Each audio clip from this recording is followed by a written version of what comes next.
Vamos orar para Deus nos direcione nesse tempo aqui?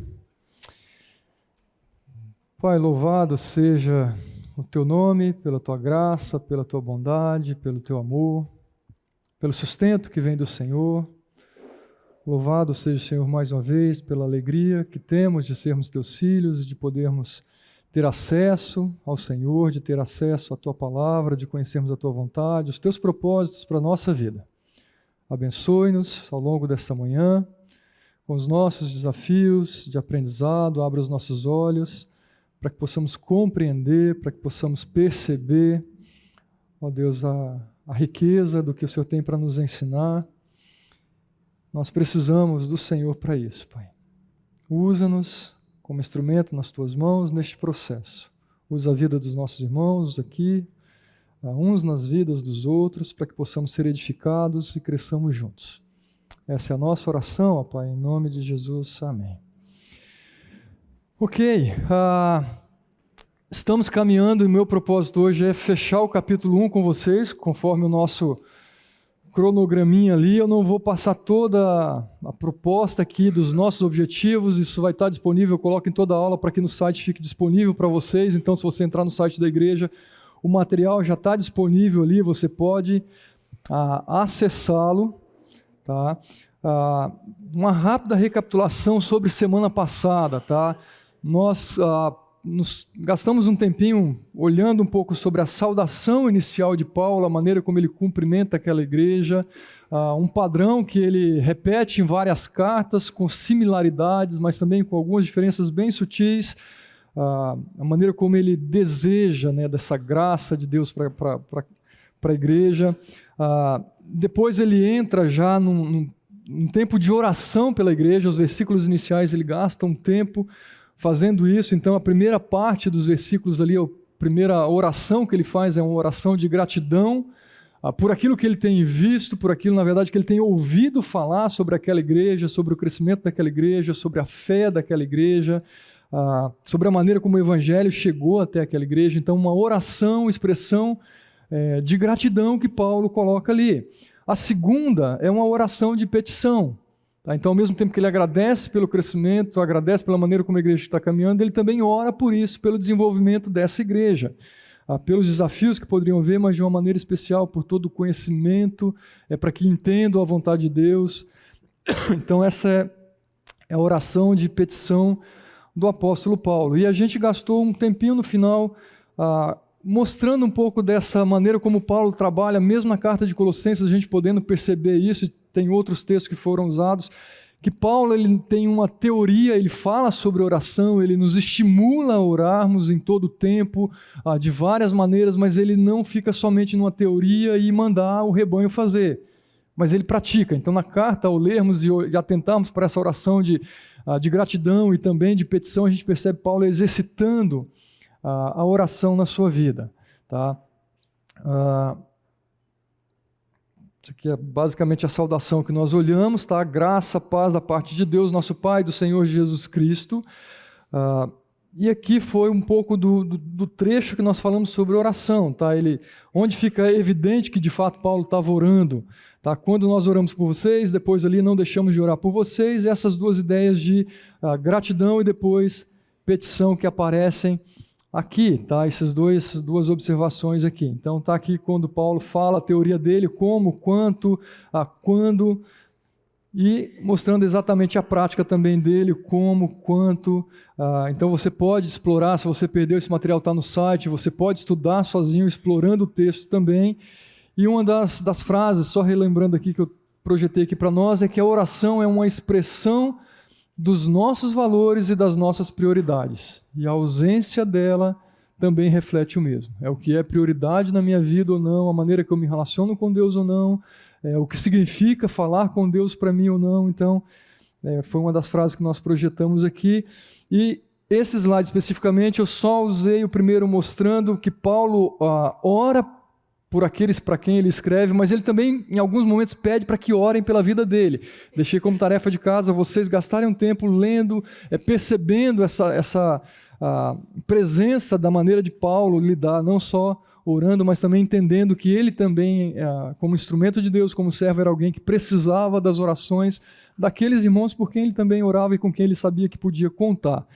E aí, como eu tenho feito em algumas aulas, eu deixo no site um material adicional. Semana passada eu deixei, e essa semana eu deixei também um material adicional para quem quer explorar um pouco mais e está investindo um pouco mais de tempo ao longo da semana, mais especificamente sobre as orações de Paulo. Eu separei alguns trechos de orações de Paulo e deixei ali uma tabelinha que você pode reproduzir e tentar entender, né? Que tipo de oração é uma petição, é gratidão, por quem ele ora e por quais motivos ele ora. E para vocês também tirarem ali algumas lições para suas vidas, tá bom? Então, se você ainda não fez e tiver interesse, está disponível no site como uma lição de casa para vocês. E entrando hoje na aula 3, como eu mencionei, o nosso objetivo é fechar a aula 3, apesar de não ser um trecho grande, é um texto extremamente rico em termos de informações que nós podemos extrair sobre quem é Cristo, sobre a obra de Cristo, sobre o ministério que Deus tem dado a Paulo ali. Tá? Então, eu pretendo fechar até o final da manhã com essa aula encerrada aqui. E provavelmente alguns versículos eu vou deixar para que vocês também usufruam depois na leitura pessoal de vocês. Tá? Então deixa a sua Bíblia aberta, acompanhe a projeção aqui, vamos caminhar nesse texto aqui. Primeira parte, eu quero entrar em a supremacia da obra de Cristo. Teve um outro momento que eu dei aula, eu comecei falando da pessoa de Cristo, mas na verdade o trecho, ele começa falando da obra, então acho que não tem nenhum problema de mudarmos a ordem aqui, até porque Paulo trabalha nessa ordem, ele fala da obra, depois ele entra a pessoa de Cristo, depois ele retorna na obra, então eu vou juntar 2 blocos aqui para a gente falar sobre a supremacia da obra de Cristo, lembrando que naquele contexto de Colossos haviam vários ensinos falsos chegando que de alguma maneira estavam tentando comprometer a pessoa de Cristo, quem ele é, a sua grandeza e automaticamente, consequentemente, comprometendo a sua obra. Isso era parte das heresias que estavam tentando chegar ali no meio daquele povo. E é interessante a gente olhar também a maneira como Paulo trabalha. Ele não chega batendo de frente com aquelas heresias e nem falando com a igreja daquele sinal de alerta escancarado. Na verdade, a igreja corria alguns riscos, havia pessoas ali que estavam sendo seduzidas e aparentemente se deixando levar, mas lembra, Paulo começa primeiro elogiando a igreja, elogiando a maneira como ela está caminhando com Deus, reconhecendo o desenvolvimento, reconhecendo o valor da fé. Então, é a maneira como Paulo trabalha, e agora ao invés de combater de cara, ele começa lembrando ou de alguma maneira exaltando aquilo que de fato a igreja precisa ser lembrada e ser fortalecida para que automaticamente também esses falsos ensinos sejam combatidos. Uma igreja forte está melhor preparada para identificar e combater as heresias. Tá? Quando a gente simplesmente ataca os ensinos falsos, muitas vezes a igreja pode, ou as ovelhas podem até ficar confusas e não entender exatamente o fundamento e muito mais para o combate. Então, uma tática de Paulo que a gente percebe aqui, não teria nada em si errado de Paulo combater, ele combate, nós temos outros exemplos de pessoas que entram, o próprio Cristo em alguns momentos entra combatendo ferozmente ou fortemente alguns ensinos falsos ali, tá? Então vamos lá, primeira parte, dos versículos 13 até o versículo 14, é o primeiro trecho que a gente olha. Pois ele nos resgatou do domínio das trevas e nos transportou para o reino do seu Filho amado, em quem temos a redenção, a saber, o perdão dos pecados. Pontinho aqui, gente, tem cadeira vazia aqui na frente, não se constranja, fica à vontade para vir, a gente acabou de começar a aula, então pode vir aqui, movimente-se como você precisar, não tem problema algum, tá? Vamos lá, olhando para esse versículo, e a maneira que eu quero trabalhar com vocês hoje, gente, vamos lá, espero que vocês entendam aqui o processo. Eu vou projetar o texto e eu quero explorar com vocês o que a gente pode descobrir no texto. Tá? Quais são as percepções de vocês sobre cada um dos assuntos que a gente vai trabalhar, e eu já deixei destacado aqui essas ideias, mas a gente vai entrar em cada uma delas para você explorar um pouco mais. Então, primeiro, eu já vou dar essas pistas, já deixei destacadas ali para você, tá? O que da obra de Cristo que Paulo destaca, o que ele fala aqui? Ele diz, olha, primeiro ele nos resgatou, tá? Segundo, ele nos transportou. Depois ele fala em quem nós temos redenção. Ele está falando da obra de Cristo. Algumas ideias são muito próximas em termos do efeito do que ele fez. E depois ainda ele fala, olha, saber o perdão dos pecados. Então nós temos 4 ideias sendo trabalhadas por Paulo aqui, trazendo a memória da igreja. Resgatou, transportou, redimiu, e a gente pode usar aqui, remiu. Tá? Se você quiser usar essa ideia também. Mas vamos entender um pouco mais. Vai lá. Primeiro ele diz, ele nos resgatou. Mas resgatou de quê? O que é resgatar alguém de? Vamos lá, o que é resgatar? O que significa Cristo nos resgatou? Uma ideia, pelo menos, de vocês aí. Primeiro, vamos lá. Nos retirou. Tá? Resgatar é você retirar alguém de algum lugar ou de alguma condição. Quando a gente olha para essa ideia, a gente pode pensar na condição de escravidão, tá aqui, na condição de aprisionamento. Então, essa é a ideia que Paulo está trazendo para a igreja. Vocês foram resgatados, nós, ele está falando nós, né? Ele se inclui aqui. Ele nos resgatou. E nos resgatou de quê? Quem resgata? E está aqui o sentido da ideia é exatamente aqui. Olha, resgatar é libertar alguém que de alguma maneira está aprisionado, foi aprisionado ou já estava ali naquela condição de aprisionado. Quando a gente pensa na nossa história, tá, nós já nascemos nessa condição de aprisionados, tá, de presos, de escravos. Tá? Agora ele fala, resgatou de quê? Quem é resgatado de algo. Vamos lá, resgatou de quê? Primeiro, o que o texto diz? Das trevas, só das trevas, resgatou do domínio das trevas. Tá, mas deixa eu caminhar um pouco mais, eu pulei um slide aqui que eu devia ter colocado para você, que essa ideia de resgatar, olha aqui outros momentos em que a mesma palavra aparece em vários textos, tá? Não vou ler todos os textos com vocês aqui, na verdade quero pegar os sentidos. Tá? Ele fala de resgatar, é livrar muitas vezes de tentações, essa palavra também foi usada nesse sentido. Livrar de um domínio que o subjuga, é o que Paulo está usando aqui, do domínio das trevas. Livrar da ira ou do julgamento. Livrar de ciladas que por vezes os homens armam contra alguém. Isso é a ideia também de você resgatar de algum perigo iminente. É livrar de perseguições que podem estar acontecendo. É ser liberto de vários perigos. Então, são possíveis ideias que essa palavra nos traz. Tá? E aí Paulo ele reforça esse conceito quando ele diz, ele nos resgatou, não foi de qualquer coisa, ele fala do domínio das trevas. Então, de alguma maneira, Paulo sinaliza para essa igreja, escuta, todos nós estávamos e vivíamos numa condição de aprisionados, de escravos, de algo que nos dominava, e ele diz aqui que é o domínio das trevas. A palavra aqui para domínio é exatamente a ideia de, olha, foi tirado de nós o poder de escolha, ou a liberdade de escolha que nós poderíamos ter, né? É o império, é aquele que rege sobre algo, sobre alguém. Paulo está falando, é disso que o Senhor está nos resgatando. E não é um império bom. Não é um governo bom. Tá? Ele fala aqui que é um império, é um domínio de trevas. Onde a gente não consegue enxergar, e vamos pensar aqui, não enxergar as coisas espirituais, não enxergar as coisas que são de Deus. Esse é o estado do homem sem Deus, cego espiritualmente. Tá aqui a ideia é escuridão, é ignorância a respeito das coisas divinas e dos deveres humanos. Pessoas nas quais a escuridão se torna uma realidade que as governa. Tá, então perceba, não é só uma cegueira, mas é isso aqui que rege a minha vida, é isso aqui que domina a minha vida, que domina as minhas decisões, as minhas escolhas, as minhas ações. A nossa vida sem Cristo é regida por isso.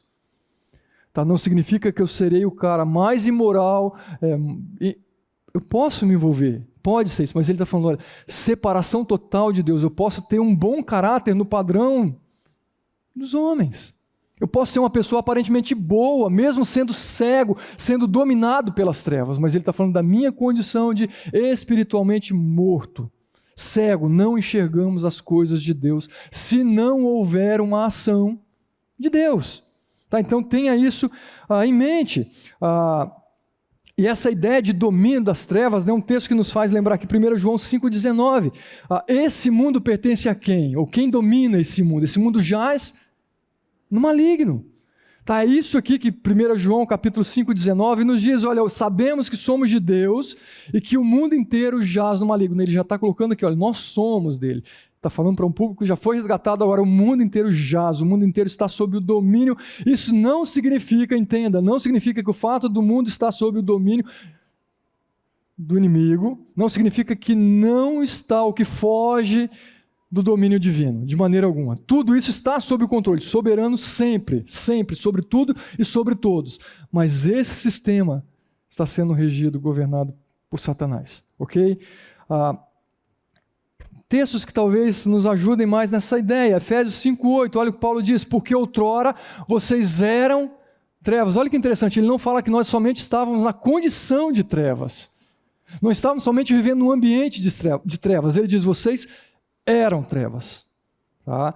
Outro aqui, Atos capítulo 26, quando Paulo está testemunhando diante do rei Agripa ali, chega um momento ele fala, olha, para abrir-lhe os olhos e convertê-los das trevas, daquela condição de cegueira espiritual, para a luz, e do poder de Satanás para Deus. E olha, percebe agora que ele faz o contraste? Trevas, Satanás, vai te transportar para um outro lugar, depois quando a gente vai olhar sobre uma das ações, transportou, né, para a luz Deus. Então ele relaciona aqui trevas com Satanás, luz com Deus. Tá? Então, para a gente entender também do que Paulo está falando aqui, trazendo isso à memória daqueles irmãos. Escuta, entendam isso. Tá? A obra de Cristo age de uma maneira direta na nossa vida, libertadora, resgatadora, transformadora. Tá? Era a condição que vocês estavam, era a condição que nós estávamos, e Ele nos tirou dessa condição. E aí Ele não para. Uma vez que Ele fala que Ele nos resgatou do império das trevas, agora Ele fala, resgatou dali e transformou. Não significa que Ele simplesmente foi lá, abriu a grade da prisão e diz, pode sair. Não. Tá? Nessa continuidade, nessa ideia da ação divina, ou da ação de Cristo aqui, Ele fala, Ele abriu aquela jaula, Ele nos libertou, mas Ele também nos conduziu, Ele nos transportou para outro lugar, para outro ambiente, que é essa ideia aqui de transferir, de remover de um lugar para o outro, de remover de uma situação, de uma condição para outro lugar. O texto que eu projetei aqui a mais, 1 Coríntios 13, versículo 2, ainda que eu tenha o dom de profecia e saiba os mistérios de todo o conhecimento, tenha uma fé capaz de mover montanhas. É exatamente essa ideia dessa palavra aqui de transportar. Tá? Ainda que eu tenha a condição de pegar isso aqui e mudar de lugar, por mais que pareça ser impossível, é a capacidade de transformar de uma condição de um lugar para outro. Paulo está reforçando para eles, vocês foram tirados daquela condição. Tenham isso em mente. Vocês eram escravos, eram perdidos, prisioneiros, e vocês foram transportados, mas transportados para onde também? Não foi para qualquer lugar, ele diz para o reino do seu Filho amado. Tá? Ou seja, nós fomos levados para esse reino de luz. Para o reino que ele diz aqui do seu Filho amado. É um reino que, traz aqui a ideia, um reino que já foi inaugurado, mas um reino que nós vamos viver nele ainda a eternidade. Nós já estamos usufruindo desse reino. Uma vez que eu fui salvo, eu fui colocado, inserido nesse reino, mas eu ainda vou viver a eternidade em toda a sua plenitude que esse reino pode me oferecer. Paulo está trazendo essa ideia para mim e para você. Mais um texto que mostra um pouco esse sentido aqui, olha, ele nos tornou dignos de participar da herança dos santos no reino da luz. Não é algo que eu conquistei, perceba, ele está falando da obra de Cristo. Por alguma razão, parte daquelas heresias que estavam chegando naquele contexto ali, estava muito focado na ação humana, no que o homem poderia fazer, no que eles deveriam fazer, tanto para conhecer quanto para desfrutar de uma vida espiritual marcante, quanto desfrutar da plenitude daquilo que Cristo poderia oferecer. Eles estão jogando de alguma maneira uma parcela de obra, de peso, naquilo que o homem pode e deve fazer para conquistar e usufruir disso. E Paulo está deixando claro, não depende. É a ação dele de resgatar, é a ação dele de transportar para um outro lugar. Mas ele ainda fala dessa ação de redimir. Ele fala, em quem nós temos a redenção. Perceba que ele vai deixando claro, é nele que nós temos a redenção. E é uma ideia muito parecida com a resgate, né? Uma libertação efetuada mediante um pagamento. É quase a ideia do resgate. Talvez quando a gente pensa em resgatar um prisioneiro, a gente já vê essa ideia de alguém que foi aprisionado e que vai pedir um resgate. Tá? Essa ideia de redenção traz um pouco disso aqui também. Tá? Um preço foi pago. Redenção, libertação, algo obtido mediante um pagamento feito. E isso não foi feito por mim. Tá, veja Romanos 3:24, sendo justificados gratuitamente por sua graça, por meio da redenção que há em quem? Cristo. Impossível, ou seja, Paulo está deixando muito claro, impossível para nós, não é fruto de uma ação meramente humana. Outros textos que nos ajudam. Efésios 1, versículo 7, nele temos a redenção por meio do seu sangue, o perdão dos pecados de acordo com as riquezas da sua graça. Tá, ou seja, nós temos claro aqui que é uma obra dele, é isso que Paulo está querendo destacar. Mas vamos lá, o que mais que ele coloca aqui? No final ele fecha, olha, em quem temos a redenção, a saber, o perdão dos nossos pecados. Tá, e olha aqui o significado de perdão dos nossos pecados. É livramento da escravidão ou prisão. Percebe como está tudo relacionado? O significado, as propostas, a remissão ou perdão de pecados, permitindo que sejam apagados da memória como se eles nunca tivessem sido cometidos. Remissão da penalidade. Esse é o significado. É isso que Cristo faz comigo, é isso que Cristo fez comigo, é isso que Cristo fez com você. Essa obra precisa estar sempre presente na minha vida. O mesmo texto que eu usei anteriormente, temos a redenção por meio do seu sangue, o perdão dos nossos pecados, de acordo com as riquezas da graça de Deus. Ou seja, a proporção é o que, gente? É algo grandioso, é fantástico, é sobrenatural, não é humano. É de acordo com a sua graça perfeita, completa, que nos alcançou. Paulo quer que eles lembrem-se, essa é a obra de Deus. Isso é o que Cristo fez por mim e por você. Resgatou, transportou, redimiu, remiu. Tá, então, lembre-se disso. A obra ela é completa.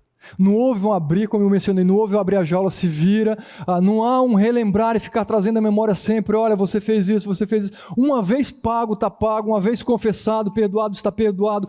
Pensa no sentido completo do que a obra fez quando eu me converti e continua agindo na minha vida, continua tendo os seus efeitos na minha vida e na sua vida. Tá, e aí Paulo continua, eu pulo um trecho aqui quando ele fala da pessoa de Cristo e a gente vai lá para os versículos 20 a 23, onde ele retoma e dá uma continuidade nessa obra de Cristo. Ele fala agora da reconciliação.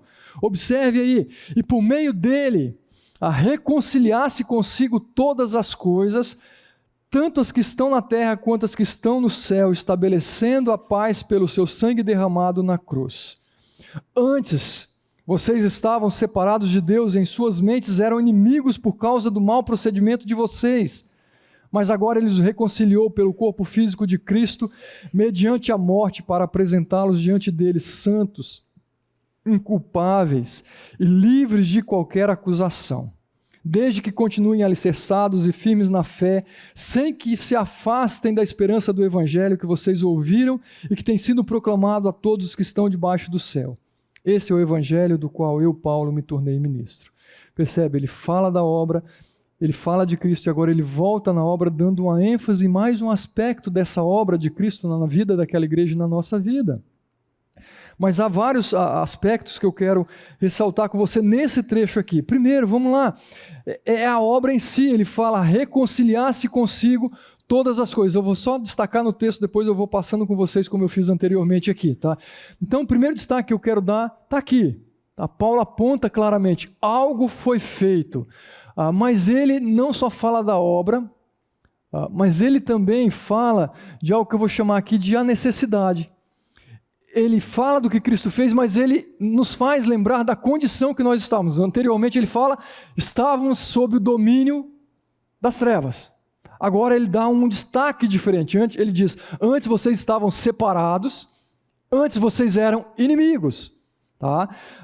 E ele caminha um pouco mais agora, além de falar da obra, além de falar da necessidade, ele dá um destaque aqui para o meio. Já abordou isso aqui, ele reforça mais uma vez. O meio, pelo corpo físico de Cristo. E aí a gente também pode perceber que, ok, foi por meio do corpo físico, mas o que aconteceu? E aí ele dá uma ênfase aqui também, olha, mediante a sua morte. Percebe como a gente vai descobrindo as informações no texto? Eu posso simplesmente ler isso aqui e passar, olha que interessante, falar da obra de Cristo. Mas olha quanta coisa que você pode descobrir e ir fazendo as ligações. São informações que vão sendo ligadas e vai enriquecendo a nossa compreensão.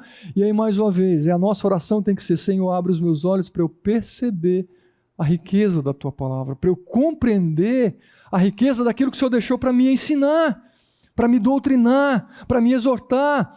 Então agora ele aponta para a forma como isso acontece, mas ele também apresenta um propósito para apresentá-los diante dele. E aí ele desenvolve como você deve ser apresentado, como nós seremos apresentados, qual é o projeto de Deus para a minha vida e para a sua vida no que diz respeito a isso. Mas ele também coloca aqui algo que eu estou chamando de uma evidência. Tá? A gente vai trabalhar com isso aqui. Então vamos lá, pegando cada uma, e aí eu vou tomar a liberdade aqui de passar tanto quanto rápido, mas levanta a mão. Gente, o que eu falei já na outra aula, levanta a mão, pergunta, pode contribuir à vontade. Não quero falar rápido demais ao ponto que vocês também fiquem para trás. Tá? Então vamos lá. Primeira ideia aqui é o plano da reconciliação. Ele diz, por meio dele, reconciliar-se consigo. O que é reconciliar? Vamos lá, o termo no português já nos traz a ideia. O que é reconciliar? Fazer as pazes. Tá? Quando você está brigado com alguém, precisa haver reconciliação. Tá? É diferente de quando os dois filhos brigam, né, e você propõe que haja uma reconciliação e vai um para o outro e fala assim, desculpa, mas cada um para o seu quarto, não quer nem olhar a cara um do outro, não quer nem passar perto. Isso não é reconciliação. Quando ele fala aqui de reconciliar-se consigo, ele está falando, olha, algo terrível havia acontecido, que houve uma separação, e Deus está falando, olha, a ação dele foi de promover uma reconciliação entre Deus e os homens. Entre aquele que havia separado e o seu Senhor. E o seu Criador. E é interessante que ele fala, e por meio dele reconciliar-se consigo o quê? Os homens. O que significa reconciliar-se consigo todas as coisas? Todas as coisas. A consequência do pecado não afetou somente os homens. Toda a natureza geme, toda a criação foi comprometida. E quando ele diz aqui, por meio da sua morte, do seu sacrifício, para que todas as coisas fossem reconciliadas, é para que de fato houvesse uma restauração plena, e toda a terra também será restaurada. Haverá novos céus, nova terra. Tá? E nós também seremos transformados nesse processo. Tá? Muitas vezes nós olhamos somente para a nossa vida. Ele morreu para me salvar, para me reconciliar, para me resgatar. Como há textos que de fato dão essa ênfase, mas aqui Paulo está falando, olha, reconciliar-se consigo todas as coisas. E olha que interessante, ele deixa claro, tanto as que estão na terra quanto as que estão nos céus, estabelecendo a paz pelo seu sangue derramado na cruz. Nós já desfrutamos dessa reconciliação aqui. Já estamos desfrutando. Olha, observe aqui alguns textos que eu coloquei paralelos para a gente, pelo menos um que eu coloquei. Romanos 8, 19 a 23. Pois ela, a natureza, foi submetida à futilidade não pela sua própria escolha, mas por causa da vontade daquele que a sujeitou, na esperança de que a própria natureza criada será libertada da escravidão, da decadência em que se encontra, para a gloriosa liberdade dos filhos de Deus. Olha que interessante observarmos isso. Ele está falando, a natureza também sofreu, a natureza também padeceu, e a natureza também será restaurada. Sabemos que toda a natureza criada geme até agora como em dores de parto, e não só isso, mas nós mesmos, que temos os primeiros frutos do Espírito, gememos interiormente, esperando ansiosamente a nossa adoção como filhos, a redenção do nosso corpo. Lembra, a linguagem de Paulo, ela tem implicações neste momento presente, mas parte tem implicações escatológicas olhando lá na frente daquilo que acontecerá na sua plenitude. Tá, então, sempre que a gente lê as cartas de Paulo, tenhamos isso em mente também. Próximo que eu coloquei ali, a necessidade da separação. Quando ele fala, escuta, vocês estavam sob o domínio das trevas, mas agora ele diz, vocês estavam separados. Parte do efeito e da consequência de estar sob o domínio das trevas é eu estar separado de Deus e é eu me tornar inimigo. Opa, agora talvez o reconciliar faz sentido. Uma vez que houve uma separação, não simplesmente eu fui para aquele outro ambiente. Mas ele está falando, eu sou inimigo, estou na condição de inimigo. Você tem ideia do que significa isso? Você estar na condição de inimigo de Deus? Você tem algum inimigo? Talvez você fale, não, eu sou crente. Eu sei que você é crente, acho. Mas muitas vezes há pessoas que nos consideram inimigos. Isso muitas vezes gera incômodo, gera receios. Agora, considere ter ou estar na condição de inimigo daquele que é soberano, todo-poderoso, capaz de fazer todas as coisas. Ele fala, nós estávamos nessa condição de inimigos de Deus. De Deus. Tá, e é triste também pensar que as pessoas realmente estão cegas para essa realidade. Se não for uma ação divina, continuarão cegos. Tá, Efésios capítulo 2, versículo 12, reforça essa ideia. Naquela época vocês estavam sem Cristo, separados da comunidade de Israel, sendo estrangeiros quanto às alianças da promessa, sem esperança.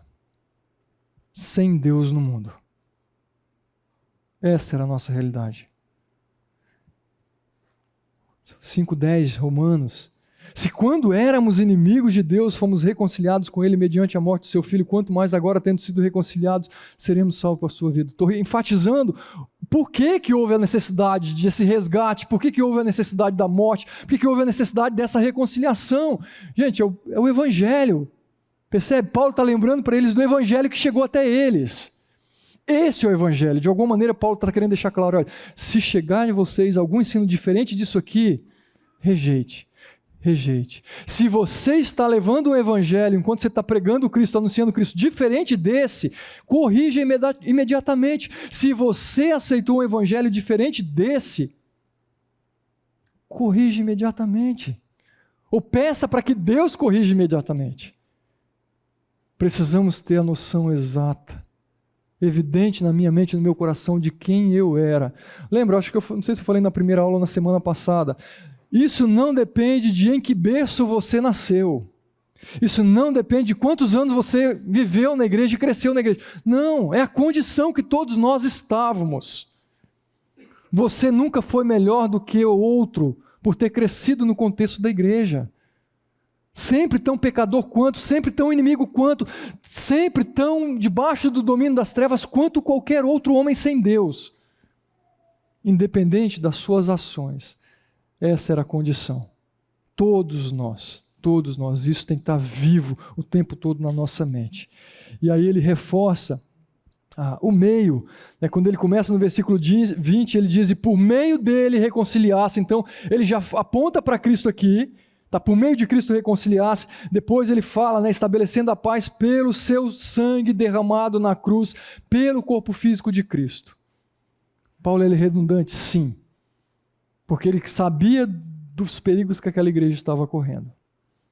Tá, ele reforça a obra de Cristo aqui. Ele é o meio. Romanos 5, mais uma vez, cartas de Paulo. Deus demonstra o seu amor por nós em que Cristo morreu. Esse é o meio para a reconciliação. Esse é o meio, não há outro caminho. Tá, tem um livro que é de uma carta, A Nossa Suficiência em Cristo, e ele tem um dos capítulos que ele vai apresentar os riscos que há quando apresentam para nós Cristo como aquele que reconcilia, mas apresenta Cristo mais alguma coisa, Cristo mais a minha obra, Cristo mais as minhas escolhas, Cristo mais a psicologia, Cristo mais a filosofia. Ele está falando, olha, isso é um grande engano. E algumas vezes a nossa caminhada cristã, o nosso andar nele, na prática, parece ser muito disso. Eu sempre estou com medo de alguma coisa acontecer, porque parece que a minha salvação depende da minha obra. Parece que a minha salvação depende do meu compromisso com Deus. Escuta, o compromisso é extremamente importante no nosso andar com Ele. Mas em termos de interferência, para que Cristo me salve, zero, é obra dele. Então vale a pena você e eu refletirmos o tempo todo, em alguns momentos, como que eu estou olhando para a obra de Cristo e como que eu estou caminhando? Será que eu estou vivendo sobre essa sombra? Eu digo isso porque eu cresci num contexto de uma igreja que pregava a salvação como obra exclusiva de Cristo. Cristo morreu por mim. É obra dele, é pela fé, é graça. Mas a maneira como eu vivi a minha juventude e a maneira que as cobranças vinham sobre a minha vida, da própria liderança da igreja, dos meus amigos cristãos e de mim mesmo, consequentemente, É como se a qualquer momento eu fosse ser abandonado por Deus e lançado no inferno. E sem pensar nas implicações disso, eu estava colocando o peso da obra, a garantia da obra em quem? Em mim.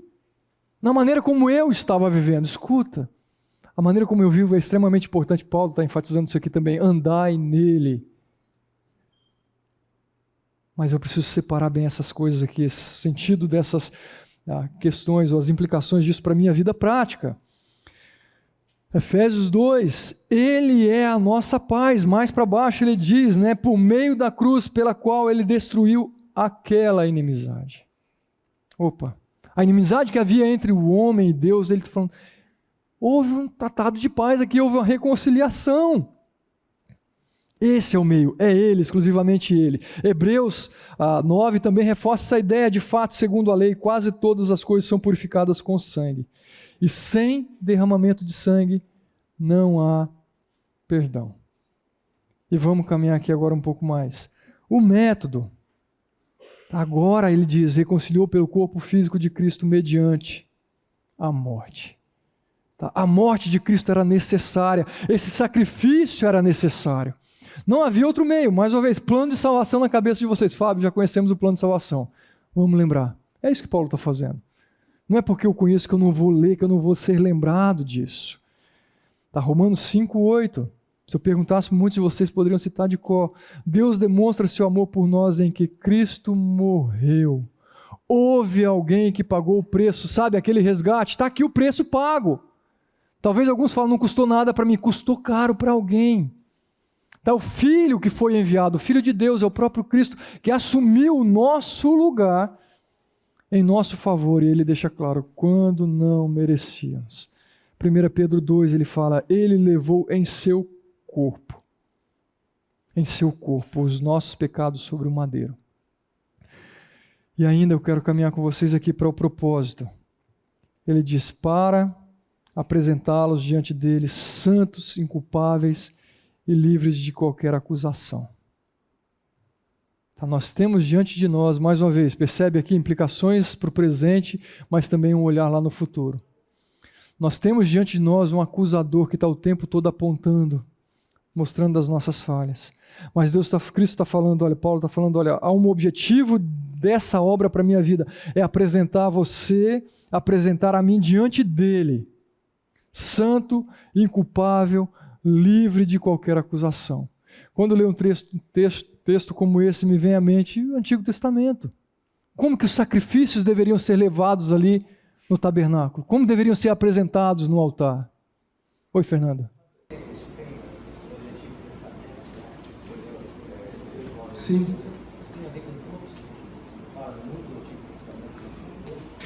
Propiciação, sim. É aquele sacrifício adequado, é aquele sacrifício que deve ser levado, que será aceito.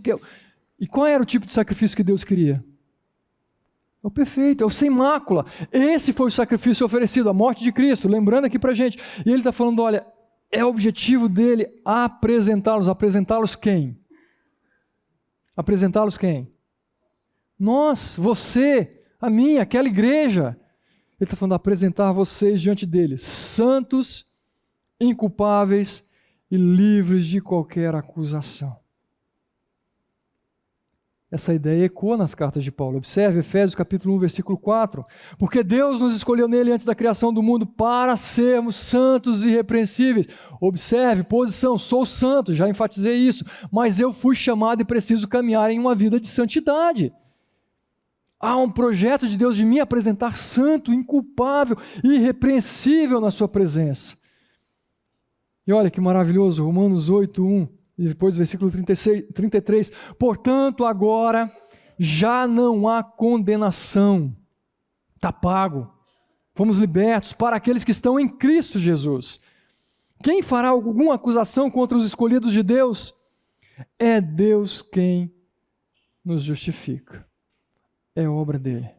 Fala, Marcelo. Pensando no que ele falou, tem algum paralelo aqui, uma parte do Velho Testamento, Êxodo e Números, porque houve o sacrifício, mas antes do sacrifício, em Levítico, salvo engano, ou Êxodo e Números também, O animal que era perfeito, ele era antes do sacrifício apresentado perante a tenda.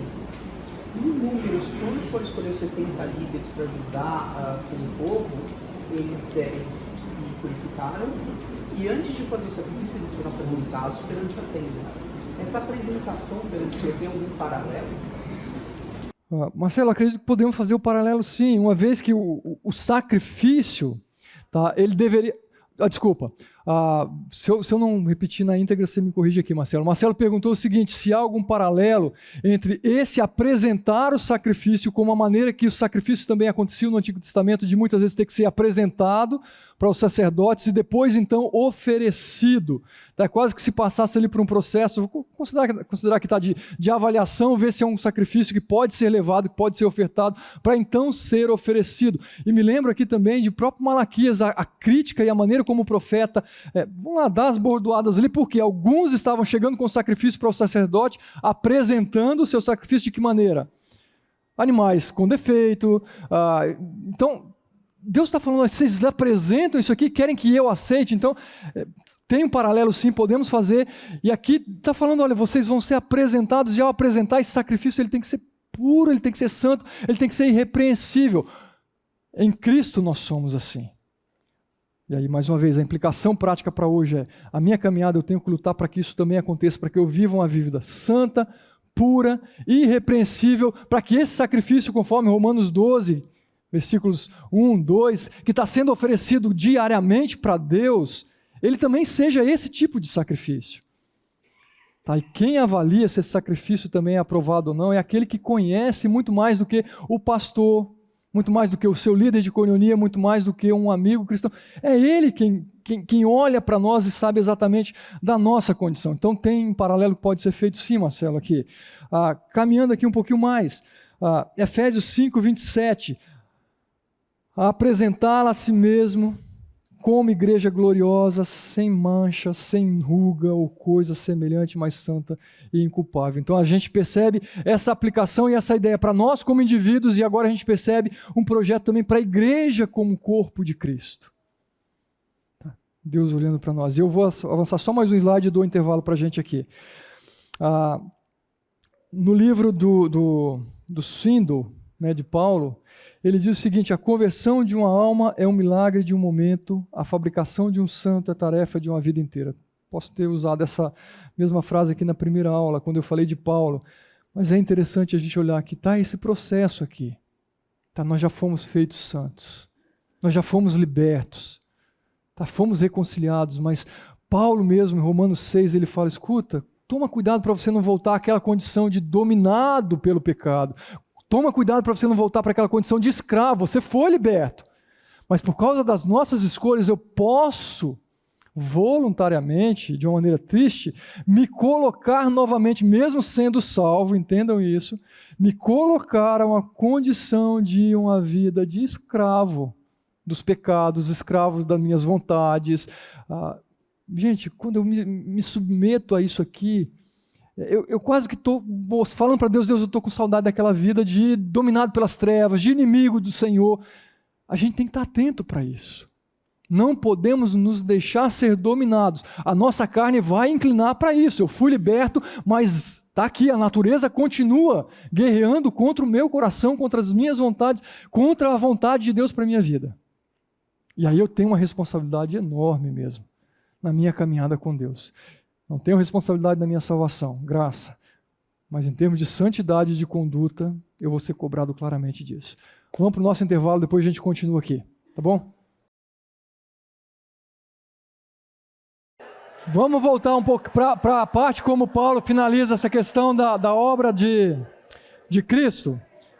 Então, você está falando do propósito da reconciliação, e agora Paulo ele entra nesse campo aqui que é a evidência da reconciliação.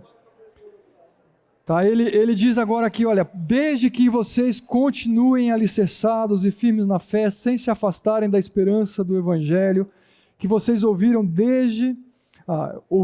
e que tem sido proclamado a todos os que estão debaixo do céu.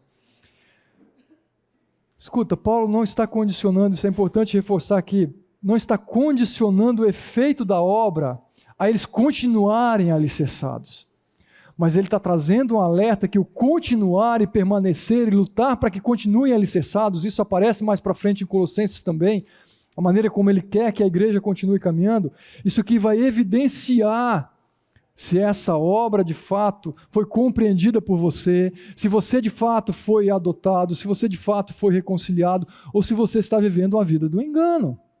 Tá, mas ele está falando, desde que continuem alicerçados, firmes na fé, sem se afastarem da esperança. E é interessante que, lembra, Paulo lá atrás, ele elogia a firmeza daquela igreja, ele elogia a fidelidade daquela igreja, agora ele está falando, é importante que vocês continuem alicerçados. Ele não está apontando para uma perda de salvação em momento algum. Entenda isso. Tá? E de fato, dentre os nomes que ele cita, de companheiros, de cooperadores dele, tem um cara que inclusive ele é questionado e foi confrontado, ou foi mencionado depois, que é Demas, porque ele abriu mão do evangelho, ele abandonou, ele não permaneceu alicerçado. Então, lembra, talvez isso aqui está bem junto ali com a maneira como Tiago escreve, a minha fé ela vai evidenciar, as minhas obras, ela vai evidenciar a minha fé, precisa. Tá? Então, continuem alicerçados, firmes na fé, sem se afastarem da esperança. Tá? E aí, observe aqui João 8.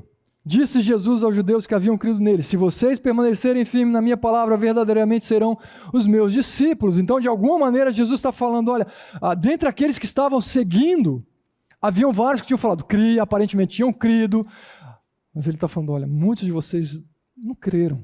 Em algum momento ele até fala, ele não se deixava enganar pelos homens, porque ele os conhecia. E ele sabia que muitos estavam seguindo por causa do milagre, por causa do pão, por causa de alguma coisa que estava interessante, por causa do movimento, por causa da família, por causa dos amigos, por causa do semear, por causa do louvor, por causa da festa caipira. Não sei.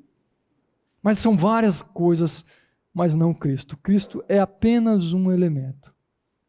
Então a minha maneira como eu estou dando vai evidenciar se eu compreendi ou não. O fruto vai, de alguma maneira, evidenciar. Eu estava conversando com a Alessandra, durante o intervalo, ela veio me perguntar algumas coisas relacionadas com isso. Lembra lá de Hebreus, quando ele diz, olha, o pai que ama o filho faz o quê? Disciplina. Quando alguma coisa está errada, disciplina. E aí o autor de Hebreus fala, escuta, se vocês não estão sendo disciplinados, o que ele fala? Você lembra lá? Será que sois filhos? Será que não sois bastardos? Então, lembra, ou se converteu ou não se converteu. Tá? Se ele está vivendo uma vida sob o domínio do pecado, ou ele se converteu e está vivendo, apagando o espírito e optando por viver uma vida distante de Deus, e se ele é convertido, o que vai acontecer? A disciplina virá. A disciplina virá. Agora, se está levando a vida de qualquer jeito e não tenha nenhum traço de disciplina de Deus, no mínimo tem que passar pela cabeça assim, será que eu compreendi? Pelo menos o autor de Hebreus levanta essa pulga. Porque as coisas precisam ser coerentes. Pode, a Bíblia fala de crentes carnais. Paulo está falando para eles aqui, olha, fujam desse estilo de vida. Fujam desse estilo de vida que o tempo todo vai estar assediando você. 1 João 2,19, eles saíram do nosso meio, mas na realidade não eram dos nossos. Está falando de pessoas que abandonaram a fé. Você ouve as pessoas falando, alguns, mas ele era crente. O diabo também é. Ele crê. Mas convertido é diferente. Eles saíram do nosso meio, mas na realidade não eram dos nossos, pois se fossem dos nossos, teriam permanecido conosco. O fato de terem saído mostra que nenhum deles era dos nossos. Então, gente, quando alguém realmente está distante, vivendo totalmente sob o domínio entregue, no mínimo é questionável se tem alguma coisa ali que falta. É possível. Tá? E se for filho, vai ter a disciplina, nem que a disciplina seja não restauração nessa vida aqui, nesse momento aqui, mas é o levar dessa vida com ele. Em alguns momentos, a disciplina de Deus com seus filhos pode ser tirar a própria vida, para que paremos de envergonhar o nome dele. Tá? Porque se eu digo, sou cristão, sou convertido, eu estou levando o nome de Cristo, eu sou um representante dele, em qualquer lugar que eu estiver. Lembra disso. Você está representando Cristo onde quer que você estiver. E olha a maneira como Paulo fala sobre essa incomparável obra de Cristo. Ele diz, esse é o evangelho do qual eu, Paulo, me tornei ministro. Deixa eu só voltar aqui no versículo, só destacar aqui mais uma vez. Olha só, ele fala, na fé sem se afastarem da esperança do evangelho que vocês ouviram. Mais uma vez ele está lembrando do que ele fala lá no início, que vocês ouviram lá de Epáfras, que chegou para vocês. É esse evangelho que tem sido proclamado a todos os que estão debaixo do céu, não é somente para os convertidos, está sendo proclamado para todo o homem, todo aquele que está sob o domínio das trevas, está sendo proclamado. Tá? Então lembra disso aqui também. Paulo, de vez em quando ele faz isso, volta lá, faz algum paralelo com o que ele já havia mencionado, mas Paulo está falando, esse é o evangelho do qual eu, Paulo, me tornei ministro. Esse é o evangelho que eu estou trazendo para vocês. Esse é o evangelho que vocês ouviram, que vocês têm que se apegar. Não abram mão disso por causa de uma filosofia enganosa que está chegando no seu meio, por causa de alguma proposta que parece ser interessante, cativante. Não se deixe ser seduzido. Abra os olhos, ou peça que o Senhor abra os seus olhos. Observe o que ele escreve aos Gálatas. Admiro-me de que vocês estejam abandonando tão rapidamente aquele que os chamou pela graça de Cristo para seguirem outro evangelho, que na realidade não é o evangelho. Percebe? Paulo está deixando claro, o Senhor deixa claro. Há pessoas que estão em nosso meio que aparentemente estão seguindo, aparentemente estão vivendo uma vida com Deus, quando na verdade não há relacionamento com Deus. Há práticas cristãs, mas não há relacionamento com Deus. Estão seguindo um outro evangelho e quando aparece uma proposta mais interessante, corrigindo, não existe uma proposta mais interessante. Uma proposta que lhe atrai. Não existe proposta mais interessante. Pelo menos não deveria existir para nós. Mas nós nos deixamos convencer de que existe proposta mais interessante. Nós nos deixamos ser convencidos de que existe proposta mais prazerosa do que desfrutar da bondade, da graça, do que viver esperando tudo aquilo que o Senhor tem preparado para nós, em plenitude, que é o termo que os colossenses estavam se deixando cativar. Eu preciso dessa plenitude. O que é essa plenitude? É ser algo diferente. E ele diz ainda, o que ocorre é que algumas pessoas os estão perturbando, querendo perverter o evangelho de Cristo. Mas ainda que nós, ou um anjo do céu, pregue um evangelho diferente daquele que lhes pregamos, que seja amaldiçoado. Você consegue identificar o cheirinho de um evangelho diferente? Quando você ouve esses pregadores na internet, você consegue identificar? Gente, às vezes é tão sutil, porque, eu diria assim, é pior quando é sutil do que quando é escancarado. É muito pior quando vem com aquela fala gostosa de ouvir, quando pega a Bíblia e fala um monte de verdade bíblica e de repente insere ali uma informação que você fala, mas aonde tirou isso aqui? Mas a fala ela é gostosa, mexe com o nosso ego, mexe com o nosso coração. Paulo está falando, cuidado, está chegando no meio de vocês o tempo todo um evangelho diferente. Tem um monte de pregador bom pregando um evangelho diferente. Tem um monte de pregador bom pregando uma Bíblia diferente. Ou no mínimo distorcendo. Abra os seus olhos. Eu tenho que falar ainda da supremacia de Cristo e a obra o ministério de Paulo, gente. Vamos lá. Caminhando agora para a pessoa, ou a supremacia de Cristo. Quem é Cristo? Mais uma vez, é o foco de Paulo. A pessoa de Cristo estava sendo combatida, a sua imagem estava sendo manchada, além da sua obra. Paulo fala, ele é a imagem do Deus invisível, o primogênito de toda a criação. Pois nele foram criadas todas as coisas nos céus e na terra, as invisíveis e as invisíveis, sejam tronos, soberanias, poderes ou autoridade. Todas as coisas foram criadas por ele e para ele. Ele é antes de todas as coisas e nele tudo subsiste. Ele é a cabeça do corpo, que é a igreja. É o princípio e o primogênito dentre os mortos, para quem tudo tem a supremacia. 3 aspectos da pessoa de Cristo que eu quero enfatizar, eu já dei uma destacada nelas aqui. Primeiro, ele enfatiza a divindade. Tá? Quando ele fala, ele é a imagem do Deus invisível. Ele enfatiza a sua ação na própria criação. Ele coloca Cristo num lugar primordial. Tá? Aquele que gera, aquele que sustenta e aquele que deve ser adorado por todos nós como criados. E ele traz uma ênfase também na relação de Cristo com a igreja. Tá? Cristo também é superior a tudo isso. Tá? Ele está acima da igreja, ele é o cabeça da igreja, ele é aquele que lidera. Então, passando rapidamente com vocês aqui nesses aspectos, que são conceitos que também vocês conhecem, assim como a igreja de Colossenses conhecia. Paulo enfatiza e reforça com eles. Primeiro, Cristo Jesus e a sua divindade.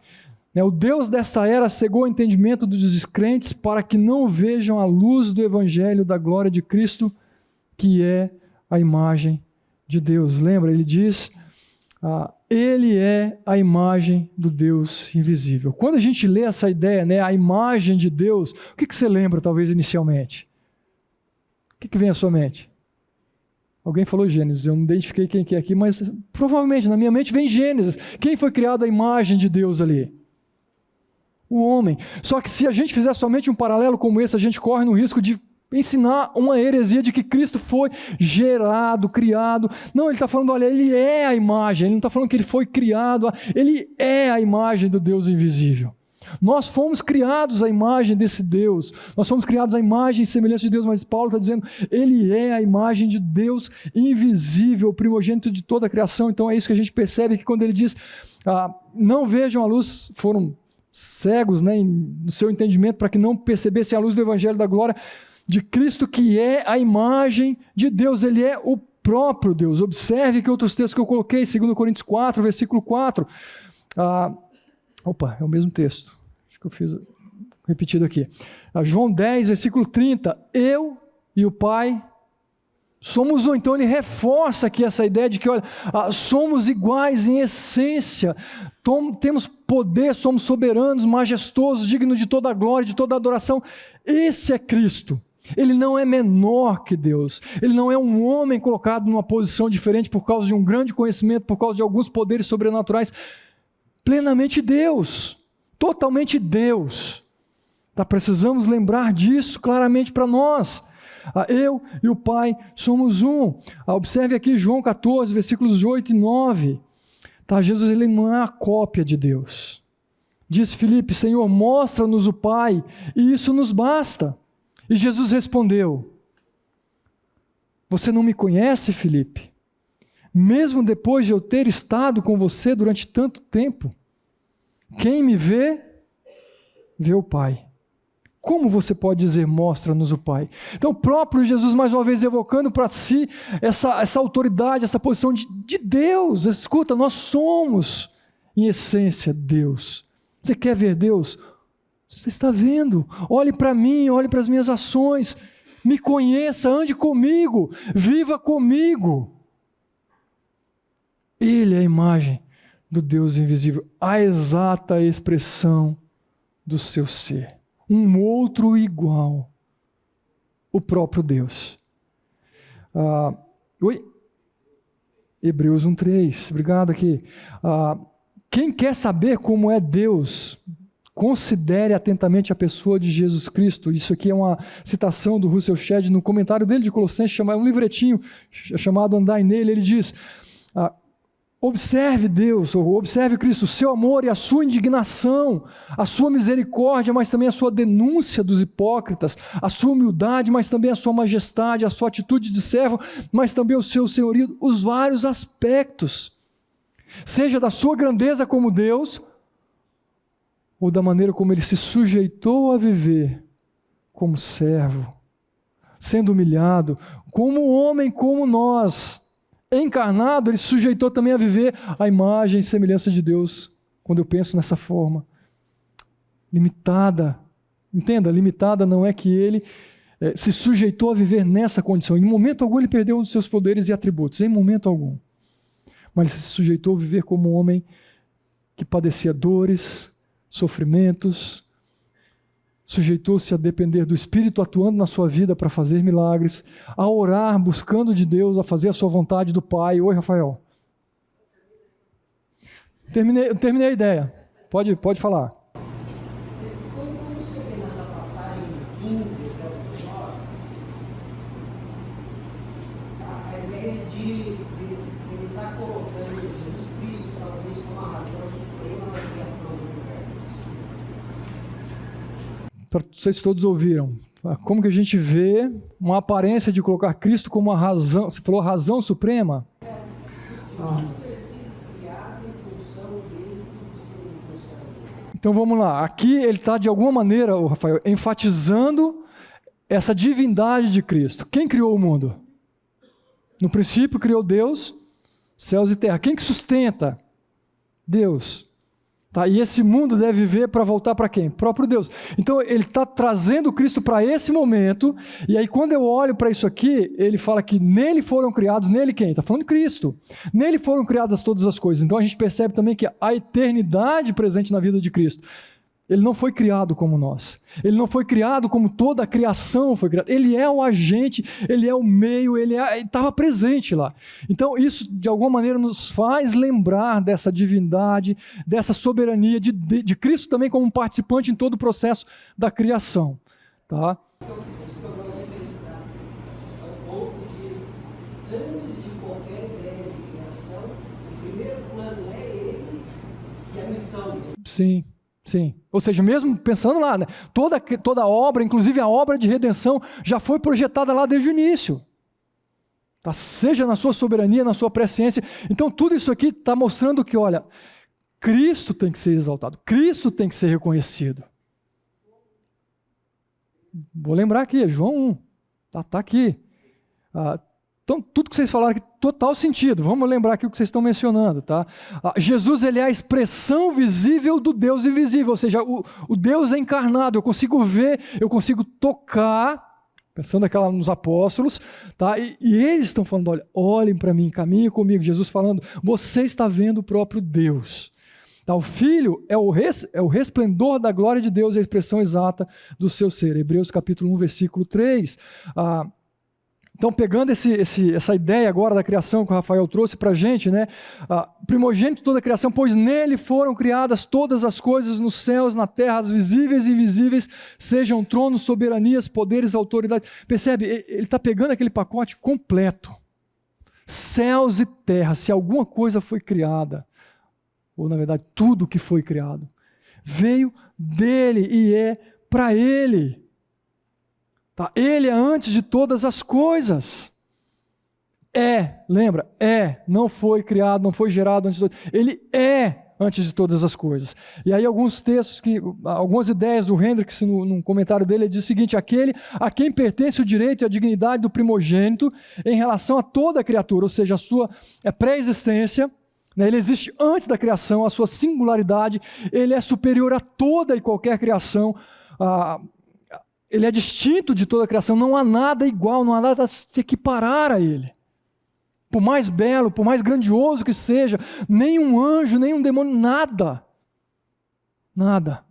Tá? Então ele está realmente exaltando a pessoa de Cristo aqui, muito acima de toda a criatura. E 3:10, eu não vou ler os versículos, eu só quero enfatizar com vocês, eu quero caminhar um pouquinho mais aqui. Ou seja, olhando para isso aqui, a gente vai entender que Jesus, ele é o quê? Ele é a fonte da criação. Nele foram criadas, ele é o agente, porque é por meio dele que as coisas foram criadas, mas ele também é o alvo, é para ele que foi criada.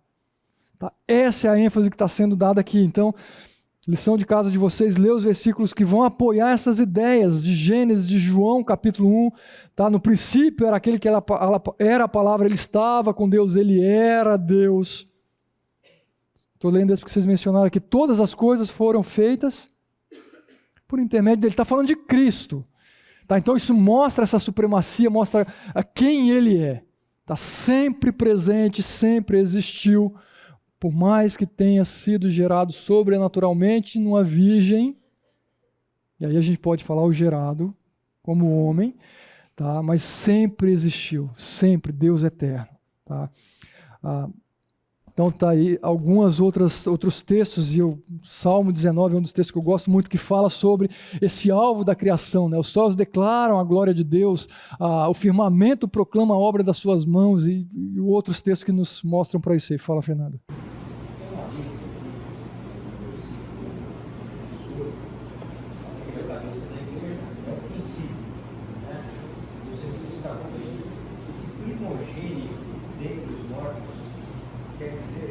Vou chegar. Pode ser, se eu não responder, você volta com a sua pergunta. Tá? Então, vou só deixar os textos aqui. Jesus Cristo pré-existe a criação, já mencionamos aqui. Tá? Cristo é o sustentador, nele tudo subsiste, pois nele vivemos, nos movemos e existimos. Está aqui todas essas ideias que nós mencionamos aqui. Tá? E aí Cristo e a sua relação com a igreja. Ele diz, ele é a cabeça do corpo, que é a igreja, o princípio e o primogênito dentre os mortos, para quem tudo tenha supremacia, ou seja, para quem todas as coisas criadas e todos os fatos e eventos, ele também tem a supremacia, seja e fique evidente que ele é superior. Primeiro, a ênfase dele aqui é que Cristo é o cabeça. O que significa ser o cabeça? É o líder, é aquele que governa. Lembra lá a ideia de nós estávamos sob o domínio das trevas, agora nós estamos sob um outro domínio, e esse domínio também tem implicações na vida da igreja. É aquele que domina, é aquele que direciona, aquele que é o cabeça. Tá? Então ele é o líder principal, é para ele que nós temos que olhar. Tá? Então essa ideia de direciona, de supre, de exercer a autoridade está presente aqui. Cristo é o cabeça, e essa ideia a gente vai perceber em outros textos, e ecoa no caso aqui em Efésios, tá? Que é chamado de a carta irmã de Colossenses, devido à similaridade de assuntos dos quais ele trata. E aí ele fala primogênito dentre os mortos. Observe aqui 1 Coríntios capítulo 15, mas de fato Cristo ressuscitou dentre os mortos, sendo ele o quê? As primícias dentre aqueles que dormiram. Tá, ele está falando, olha, dentro desse contexto de morte, ele morreu, mas ele também foi o primeiro a ressuscitar, e a gente pode colocar aqui, prenunciando aquilo que haveria de acontecer com todos nós. Tá, então, talvez vamos lá, essa é a proposta que chega aqui para nós, Fernando. Tá? Jesus Cristo não apenas ressuscitou como algumas pessoas, mas ele é o primeiro. Pensando ali, ele ressuscitou, a Lázaro é exemplo, mas ele ressuscitou, e com a sua ressurreição, o que foi vencida? A morte. Tá? Então a morte também já não tem mais domínio, tá? Porque ele triunfou sobre a morte. Então essa ideia aqui de primogênito dentre os mortos está apontando para isso aqui também. Tá? Primogênito de toda a criação, mas ele também é dentre todos os eventos que estavam por acontecer, inclusive da morte. Ele é supremo em tudo. Terminando de ler aqui, né? Visto que a morte veio por meio de um só homem, também a ressurreição dos mortos veio por meio de um só homem. Pois da mesma forma como Adão em todos morreram, em Cristo todos serão vivificados em Cristo. Ou seja, a obra se consumou, a obra completou-se com a sua ressurreição e assunção aos céus. Então, ou seja, está consumado na cruz, ressurreição para que nós também pudéssemos manter viva a esperança de que um dia nos encontraremos com Ele, de que esse corpo também será ressuscitado, transformado para que vivamos eternamente com Ele. Mais uma vez aqui a ideia de supremo em tudo, né? Aquele que subiu ao céu e está à direita de Deus. A Ele estão sujeitos anjos, autoridades e poderes. Pois em Cristo habita corporalmente toda a plenitude da divindade. Tá? E aqui eu fecho essa ideia de a pessoa de Cristo e a obra de Cristo. Eu quero no mínimo introduzir o ministério de Paulo aqui. Tudo bem? Podemos dar espaço a mais aqui? Eu gostaria realmente de concluir, mas eu estou vendo que eu vou atropelar demais se eu concluir. Eu uso um tempinho semana que vem, se precisando, no caso. Eu acho que tem uma forma bem simples de colocar Cristo. Com certeza o que ele falou, eles estavam em dúvida. Os discípulos que viviam ali com ele. Quem vê a mim, vê o Pai. Ok. Não sei se o fundo ouviu, o seu Lucas falou, olha, um jeito simples de falar quando Cristo fala, quem vê a mim, vê o Pai. Aquela ideia de sempre olharmos para Ele, é que humanamente nós somos assim, parece que a gente quer ver algo diferente, a gente quer apalpar algo diferente, a gente quer sentir algo diferente, além daquilo que Deus fez sobrenatural, e nos faz sentir, nos faz perceber, nos faz desfrutar. Tá?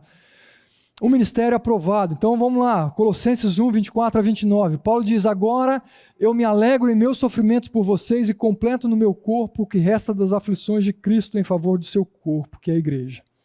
Dela eu me tornei ministro de acordo com as responsabilidades, ou com a responsabilidade por Deus a mim atribuída, de apresentar-lhes a palavra, ou plenamente a palavra de Deus, o mistério, percebe ele falando do mistério?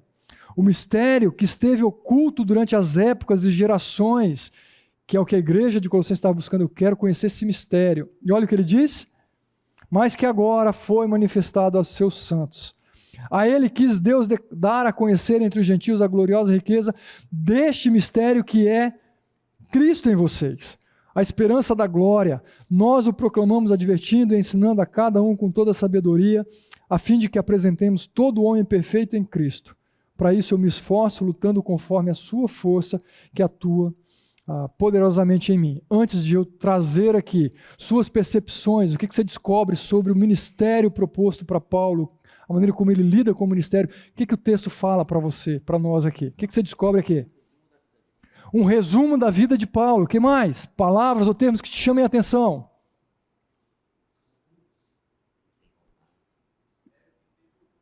Um mistério que esteve oculto. Tá? Ele está falando, o meu ministério é proclamar o meu ministério é proclamar esse mistério aqui. Eu não vou ter um mistério diferente. Tá? Esse aqui que vocês aguardaram durante tanto tempo chegou. Vocês não precisam mais esperar. Estava oculto, agora foi revelado e viveu entre nós. Está com o Pai. O que mais você consegue descobrir sobre esse ministério de Paulo? Se alegra em seus sofrimentos a favor do corpo. Rafael, estou tentando achar aqui, gente. De óculos eu tenho que tirar para ver assim. Ó. Exatamente isso ele está falando. Olha, esse ministério não é só alegria. Tem alegria. Mas olha, eu me alegro, não é na coisa que me deixou feliz da vida. Eu me alegro em quê? Olha que contraste aqui, né? Eu estou me alegrando, não é porque... Eu me alegro de saber que vocês estão bem. Ele fala isso. Eu me alegro de que vocês estão engajados. Mas eu me alegro no sofrimento, porque ministério traz marcas de sofrimento. O ministério de Cristo traz marcas de sofrimento. O nosso serviço traz marcas de sofrimento. E aí eu não vou trazer só o ministério pastoral. Servir como voluntário na igreja, tem hora que não traz só as marcas de sofrimento. Tem vezes que traz desgaste, tem vezes que traz cansaço, tem vezes que vai trazer umas bordoadas de alguém, tem vezes que vai trazer perseguição. Marcas do ministério, marcas do servir, faz parte. Eu não posso querer estar no ministério, ser servo somente para desfrutar das glórias de servir, de maneira alguma. O que mais você descobre sobre o ministério de Paulo aqui? Fala que ele apresentou plenamente a palavra. Opa! Eu tinha como missão de apresentar para vocês algo de uma maneira plena. Plena significa completa. Esse era o empenho de Paulo, esse é o nosso empenho. Gente, quando o Fernando está pregando uma série de mensagens expositivamente, não tenha dúvida, está na mente e no coração dele como pastor dessa igreja. Por mais que a gente fale, puxa, eu queria ouvir uma mensagem diferente, eu não quero ouvir o Lucas. Para ele também tem os seus desgastes de ficar tanto tempo pregando, mas é para que nós conheçamos toda. Para que nós, como líderes e como pastores, também não cedamos àquela tentação de dar recado. Não é recado, é a palavra. Cabe série, a temática cabe, nós teremos um agora que vai começar. Está aqui, são os desafios do ministério. Paulo estava com isso em mente, eu preciso ensinar toda a verdade, toda a palavra. O que mais você percebe do ministério? Oi? Aos gentios, Paulo foi apóstolo Agora lá em Colossenses só tinha gentil? Não, lembra que eu falei lá na primeira aula? Tinha judeus, tinha comunidades de judeus que também estavam naquela região. Então Paulo deixa claro, fui chamado para ser apóstolo aos gentios, mas eu não vou escolher só o gentil. Eu não vou pregar se o judeu estiver aqui, ou eu não vou atrás de um judeu para falar, não, eu vou proclamar a todos. Gentios foram alcançados, judeus se converteram com a proclamação do evangelho de Paulo. Mas aqui ele evidencia esse chamado que Deus deu para ele, apóstolo aos gentios. O que mais que você descobre aqui nesse texto? Responsabilidade atribuída por Deus. Ótimo, percebe mais uma vez? Falamos isso lá atrás na introdução. Paulo tinha claro em mente, esse ministério não foi dado por mim, não foi imposição de homens simplesmente, não foi a escolha dessa igreja, não. Eu estou aqui, nesse momento eu estou preso. Vocês estão lá, há momentos que eu estou em outro lugar, mas esse ministério foi dado por Deus. O que mais? Deus atua poderosamente. Em momento algum, Deus deixa de atuar. Algumas vezes nós não deixamos Deus atuar. Deus nunca deixa de atuar. Tem hora que Ele permite que a gente faça umas besteiras na nossa vida, nas nossas escolhas, na nossa liderança, mas Ele sempre está atuando. Até mesmo através das falhas que Ele permite que tenhamos. O que mais que você descobre aí no texto? Olha que interessante. Paulo fala que Deus está atuando, mas ele deixa claro que ele não está ali assim, ó, esperando.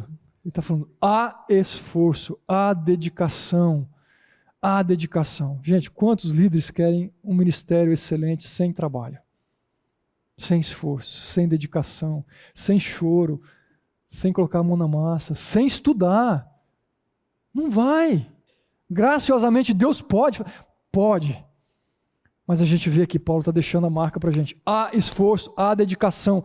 Se você estiver ensinando, ensine com esmero. Se você estiver cantando, cante da melhor maneira possível. Se você estiver tocando, toque. Se estiver limpando uma cadeira, limpe da melhor maneira.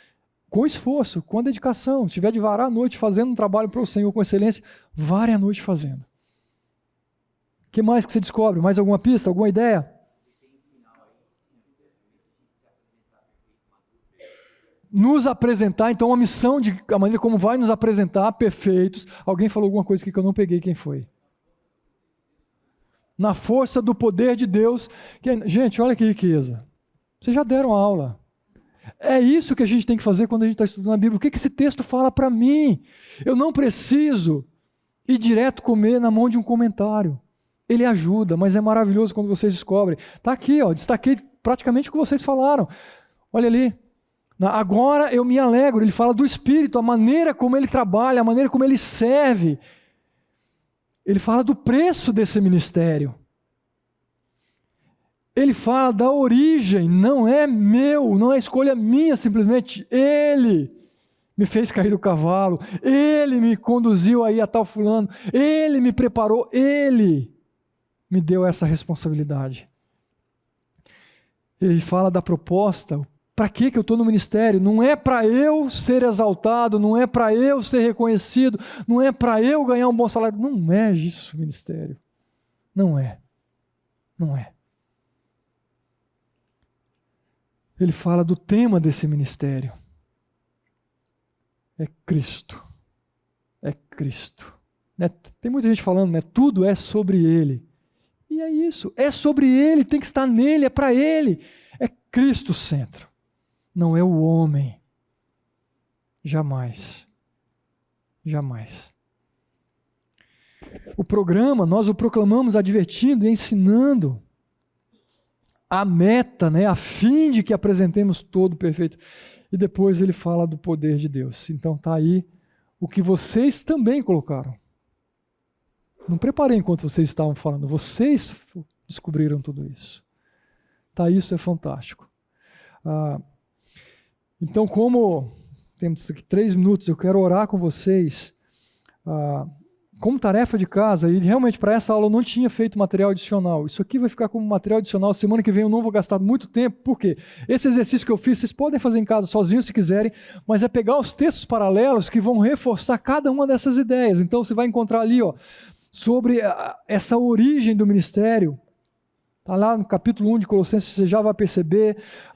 Então você vai descobrir cada uma dessas etapas aqui. Você pode usar o slide, quarta-feira já vai estar disponível. Estude. Semana que vem eu passo rapidamente com vocês isso aqui, que eu quero e preciso entrar no capítulo 2 para terminar a nossa proposta. Tá bom?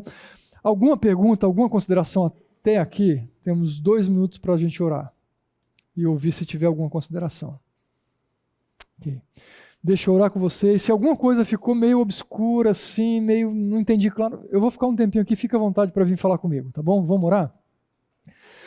Pai, mais uma vez te louvamos por esse tempo, te louvamos pela tua palavra que tem realmente nos ensinado tanta informação preciosa, importante para as nossas vidas, para o fortalecimento da nossa fé, para a compreensão de quem tu és, da tua obra, para que sejamos lembrados, ó Deus, e tenhamos realmente a nossa esperança sendo animada, alimentada, para que o nosso caminhar seja bem fundamentado em quem Tu és, na obra que o Senhor fez por nós.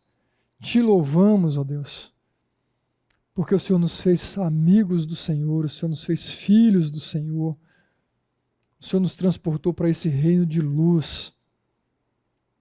Te louvamos porque é algo maravilhoso ainda preparado para nós, além daquilo que a gente já tem desfrutado, Pai.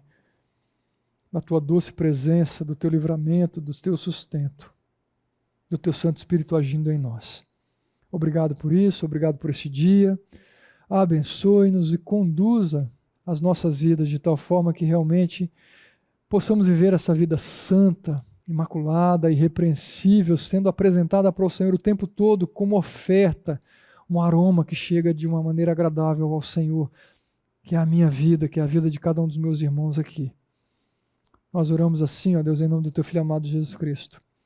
Amém, Pai. Amém.